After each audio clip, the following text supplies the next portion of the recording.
వెంకటేశ్వరుడు ఒకానొకప్పుడు ఆ వెంకటాచల పర్వతం మీద వెడుతుంటే ఆదివరాహస్వామి తన కింకరులందరినీ వెంట పెట్టుకుని ఆయన వచ్చారు. ఆయనకి ఈయన ఎదురుపడితే ఎదురొస్తే వెంకటేశ్వర స్వామి వారు పక్కకి తప్పుకున్నారు.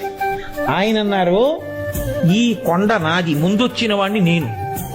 వెంకటాచల పర్వతం మీదకి ముందొచ్చిన వాడిని నేను, ఈయనెవరు ఇక్కడ తిరుగుతున్నాడని అడిగారు.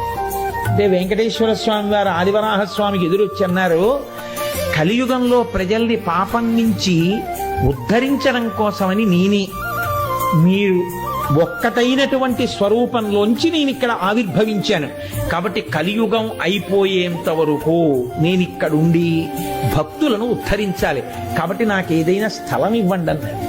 అంటే ఆదివరాహమూర్తి ఏమన్నారో తెలుసా అండి, ఇది కలియుగం అయ్యా, అలా ఇవ్వండి అంటే ఇచ్చేయడం కుదరదు. స్థలం మౌల్యేన గృహ్యతాం, డబ్బిచ్చి కొనుక్కోండి అన్నారు. అంటే వెంకటేశ్వర స్వామి వారు అన్నారు, ఇద్దును, లక్ష్మి దగ్గర లేదు, కరవీరపురంలో. కాబట్టి ఏమిమ్మంటారు, ఎలా ఇమ్మంటారు? అందుకని నేను నీకు ఒక వరం ఇస్తాను, ఆ వరాన్నే ద్రవ్యంగా స్వీకరించండి.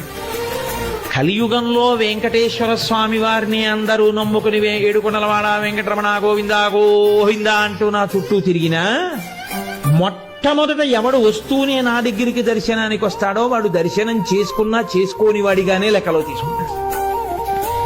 మొట్టమొదట మీ దర్శనం చేసి తర్వాత నా దగ్గరికి రావాలి. కాబట్టి ఆదివరాహస్వామి దర్శనం మొదట చేసిన వారెవరున్నారో వారికి నా అనుగ్రహం.